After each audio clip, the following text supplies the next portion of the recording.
அகிலமெங்கும் உள்ள தமிழ் நேயர்கள் அனைவருக்கும் பரம்பரை ஜோதிடர் உங்கள் மனோ பாலாஜியின் அன்பான வணக்கம். மகர ராசி அன்பர்களுக்கு உங்களுடைய ராசிநாதன் சனி பகவான் நீதிமான் எல்லா ஆயுள் பலன்களையும் கொடுக்கக்கூடிய சர்வ வல்லமை கொண்ட சனி பகவான் உங்களுடைய ராசிக்கு 2ஆம் அதிபதியாகிய சனி பகவான் 3ஆம் இடத்தில் சஞ்சாரம் பண்ணிகிட்ருக்கக்கூடிய இந்த காலகட்டத்தில் வக்கர நிலைக்கு திரும்ப போகிறாருங்க. அப்போது இந்த ஜூலை மாதம் 13ஆம் தேதியிலிருந்துங்க வரக்கூடிய நவம்பர் மாதம் 27ஆம் தேதி வரைக்கும் வக்கரகதி இருக்கக்கூடிய இந்த காலம் உங்களுடைய ராசிக்கு எப்பேற்பட்ட பலன்கள் கிடைக்கப் போகுது அப்படிங்கிறத பற்றி தாங்க இந்த பதிவில் நாம் இப்போ பார்க்க போகிறோம். ஃபஸ்ட் டைம் பார்க்குறவங்களா இருந்தீங்கன்னா சப்ஸ்கிரைப் பண்ணி பெல் பட்டன் அழுத்தி ஆல் ஆப்ஷன் கொடுங்க. மகர ராசி அன்பர்கள் அப்படின்னா சனி பகவானுடைய ஆளுமை தன்மையில் இருக்கக்கூடியவங்க பிறந்திருக்கக்கூடியவங்க தான் இந்த மகர ராசி அன்பர்கள். அப்பேற்பட்ட உங்களுக்கு உழைப்பு விடாமுயற்சி ஆரம்ப காலத்திலிருந்து ஒவ்வொன்றா நீங்களாக ஒவ்வொரு விஷயத்தையும் தெரிஞ்சு கஷ்டப்பட்டு முயற்சி எடுத்து முன்னேறக்கூடிய ஒரு வலிமை கொண்டவங்க தான் மகர ராசி அன்பர்கள். மகரம்ங்கிறது ஒரு வெளிச்சம், வல்லமை, ஆளுமை. உங்களால் முடியாததெல்லாம் எதுவுமே கிடையாதுங்க. நீங்கள் நினச்சிட்டிங்கன்னா எவ்வளவு நீங்கள் எத்தனை முறை கீழே விழுந்தாலும் எந்திரிச்சிருவீங்க. இது உண்மைங்க. நீங்கள் எந்த டிபார்ட்மெண்ட்டில் வேலை செய்தாலும் சரி, எந்த ஒரு கம்பெனியில் ப்ரைவேட் சம்மந்தப்பட்ட வேலையில் செய்தாலும் சரி, ஒரு தின வேலைக்கு போகிறவங்களா இருந்தால் கூட சொல்கிறேன் பாருங்க. ஆனால் உங்களுடைய உழைப்பில் தான் நீங்கள் சம்பாரித்து நீங்கள் சாதிப்பீங்க. அடுத்தவங்க சப்போர்ட்டெல்லாம் உங்களுக்கு அடிபடையாதுங்க. அப்படியே ஒருத்தர் சப்போர்ட்டு ஒரு நிமிஷம் வந்து ஒன்று பண்ணிட்டாங்கன்னு வச்சுக்கல, அடுத்தது பார்த்தீங்கன்னா அதெல்லாம் 3 மடங்கு உங்களுக்கு நஷ்டமாகும். அந்த பாக்கியம் உங்களுக்கு இல்லை. ஏன்னா சனிங்கிறது நீதிமான். அவர் உங்களுக்கு ஆட்சியாக இருப்பார். அதை விட செவ்வாய் உங்களுடைய ராசியில் உச்சமடைஞ்சிருப்பார். ஆக்ரோஷங்க உங்களுக்கு எது வேணாலும் பார்க்கலாம், எதுக்கும் பயந்துக்க மாட்டீங்க. ஏன்னா தன்னம்பிக்கை இருக்கிறவங்க எதுக்குங்க பயந்துக்கிறாங்க? உழைப்பு நம்புறவங்க அடுத்தவங்க எதுக்குங்க அடிமையாக போகிறாங்க? அதனால தான் உங்ககிட்ட அவ்வளவு இது சரிங்களா. ஆனால் அப்பேற்பட்டவங்க நேருக்கு நேர் யாரும் உங்களை எதிர்க்க மாட்டாங்க. ஆனால் மறைமுகமாக மோசங்கள், பூர்வீகம் சொத்து இருந்ததுன்னா கண்டிப்பாக 10 பைசா நீங்கள் ஏமாந்துருப்பீங்க. கொஞ்சமாக அது ஏமாறாமல் இருக்க மாட்டீங்க. அடுத்து அன்பாலேயே உங்களை சாதிச்சு பிடிங்கிருப்பாங்க. அதே மாதிரி ஒரு இடத்துல நீங்கள் வேலை செய்கிறீங்கன்னு வச்சுங்களேன், நைஸாக பேசியும் உங்கள்கிட்ட வேலை வாங்கிக்குவாங்க. ஆனால் அவங்களுடைய வளர்ச்சிக்கு காரணம் நீங்களாக தான் இருப்பீங்க. ஆனால் ஊதியம் பார்த்தா ரொம்ப குறைவாக தான் இருக்கும். ஒரு கம்பெனி நிர்வாகம் பண்ணிகிட்டு இருக்கிறீங்க, நீங்கள் தான் மேனேஜ்மெண்ட், உங்கள் கம்பெனி தான் சொந்த பிஸ்னஸ் பண்ணிகிட்டு இருக்கிறீங்கன்னு வச்சுங்களேன் மகர ராசிக்காரர். ஆனால் கடுமையான உழைச்சிருப்பீங்க. ஆனால் சமீப காலமாக இந்த ஒரு 7 வருஷத்துக்குள்ளே பார்த்தீங்கன்னா எல்லாமே நஷ்டம். சிலர்லாம் பார்த்தோம்னா எல்லாமே முடிஞ்சு போச்சுங்க, எல்லாமே லாஸுங்க, கடன்காரன் ஆகிட்டுங்க, கஷ்டப்பட்டுட்டு இருக்கிறேங்க. எல்லாமே என்னுடைய வாழ்க்கையில் சிறுகு சிறுகாக சம்பாரித்து கஷ்டப்பட்டு ஒரு பொசிஷனுக்கு ஆனால் ஒரு உச்சியிலிருந்து இப்போ நான் மறுபடியும் கீழே சறுக்கி விழுந்துட்டேன். புது வாழ்க்கை வாழ்கிற மாதிரி இருக்குதுங்க. புது வாழ்க்கை வாழ்கிறதுக்கு பிரச்சனை இல்லாமல் இருக்கணும் இல்லையா?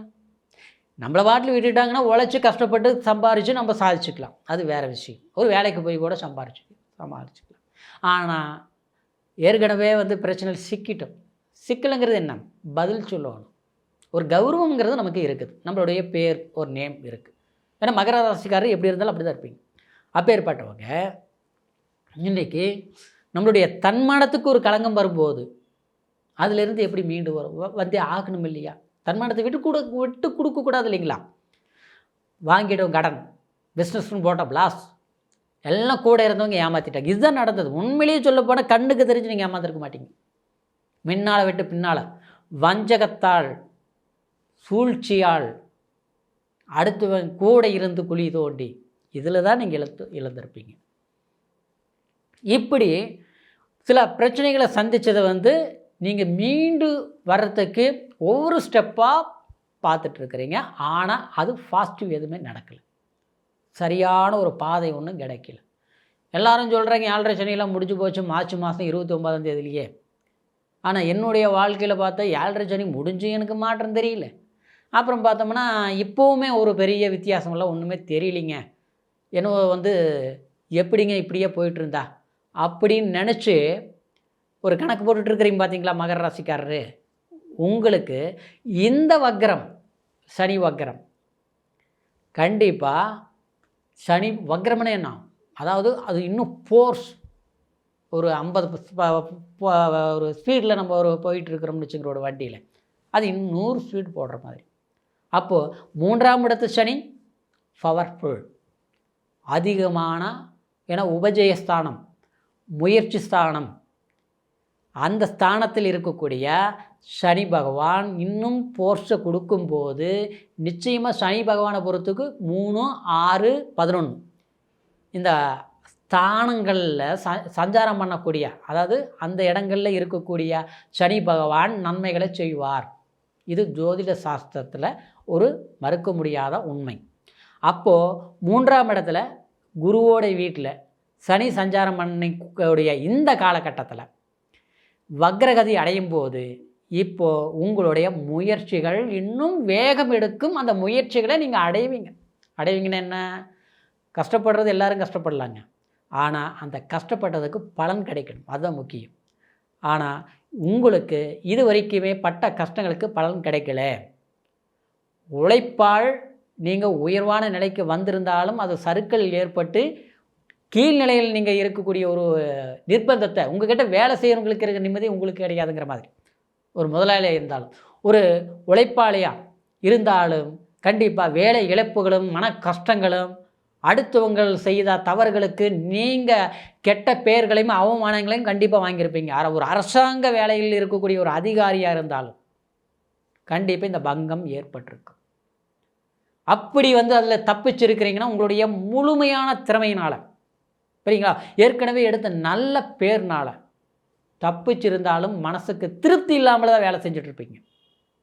அதே மாதிரி ஒரு அரசியல் இருந்தாலும் உங்களுக்கு அரசியல் ரீதியில் நீங்கள் மற்றவங்கள தான் நீங்கள் வச்சு மேலே உட்கார வச்சு ஒரு அழகு பார்த்துருப்பீங்களே தவிர, ஆனால் அந்த அழகு பார்க்கக்கூடிய நிலையில் நீங்கள் இல்லை. அப்படின்னா உங்களுக்கு அந்த பதவி பட்டங்கள் கிடைக்கல. அதை மற்றவங்க தட்டி பறிச்ச மாதிரியும் உங்களுக்கு கிடைக்க வேண்டிய வாய்ப்புகளை அடுத்தவங்க அனுபவிக்கக்கூடிய ஒரு நிலையிலையும் உண்டாயிருக்கும் மகர ராசி அன்பர்களுக்கு. இந்த மாதிரி ஒரு சூழ்நிலைகளை சந்திக்கிறது மட்டும் இல்லாமல் குடும்ப சிக்கல்களும் சில பிரச்சனைகளும் அதை சரிப்படுத்துகிறதே உங்களுடைய வேலையாக இருந்திருக்கும். இன்னும் சொல்லப்போனால் கல்யாணம் ஆகாமல் இருக்கக்கூடிய மகர ராசி அன்பர்களுக்கு கண்டிப்பாக திருமண தடைகள், எத்தனையோ கோயிலுக்கு போகிறோம், சாமி கும்பிடுறோம், எல்லாம் வணங்குறோம், ஆனால் நமக்கு நல்லது நடக்க மாட்டேங்குது. தள்ளி தள்ளி போகும். வீடு கட்டலாம்னா கட்டி முடிக்க முடியல, பாதியில் நின்று போச்சு. இடம் வாங்கலாம்னா கிரையம் பண்ண முடியல, அதுக்கு கட்டின பணம் திரும்பி வர மாட்டேங்குது. இன்றைக்கி நம்மளை பார்த்து அடுத்தவன் ஆரம்பித்ததை எல்லாம் முடிச்சுட்டானுங்க.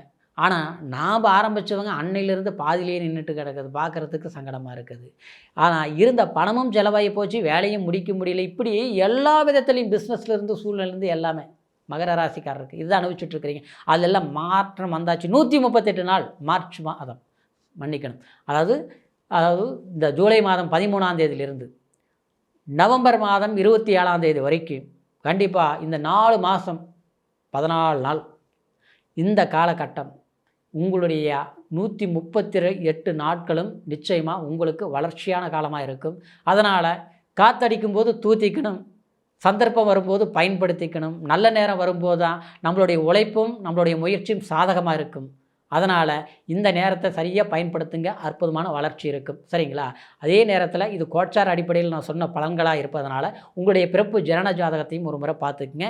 ஏன்னா அதில் தான் உங்களுடைய தசா புத்தி எப்படி இருக்குதுங்கிறது முழுமையான உங்களுடைய கால சூழ்நிலைக்கு தகுந்த மாதிரி நேரம் இருக்குதாங்கிறது நம்ம நிர்ணயம் பண்ண முடியும். அப்படிங்கிறதுனால உங்களுடைய ஜாதகம் நம்மக்கிட்ட பார்க்கணும்னு நினச்சிங்கன்னா கீழே இருக்கிற நம்பருக்கு ஃபோன் பண்ணி உங்களுடைய date of birth, time, place மூணையும் தெரியப்படுத்தி உங்களுடைய பலன்களை தெரிஞ்சுக்கிட்டு புதிய முயற்சிகள் எடுங்க. வளர்ச்சி அமோகமாக இருக்கும். மீண்டும் அடுத்த பதிவில் சந்திக்கிற வரைக்கும் நன்றி, வணக்கம்.